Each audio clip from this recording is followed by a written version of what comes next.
आपल्या आयुष्यात येणारे जे अपयश आहेत त्या अपयशाला अजिबात खचून जायचं नाही।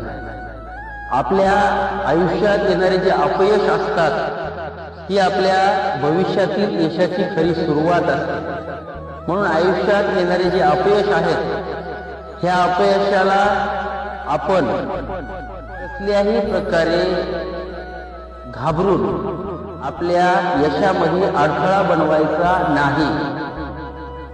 कारण तर अपयश आल्यानंतर त्यातून जो अनुभव मिळतो आणि या अनुभवातून आपल्याला मिळणारं जे यश असतं हे यश अत्यंत मोठं असतं आणि हे यश आपल्याला त्यानंतर मात्र आयुष्यामध्ये कधीही अपयशी बनू देत नाही।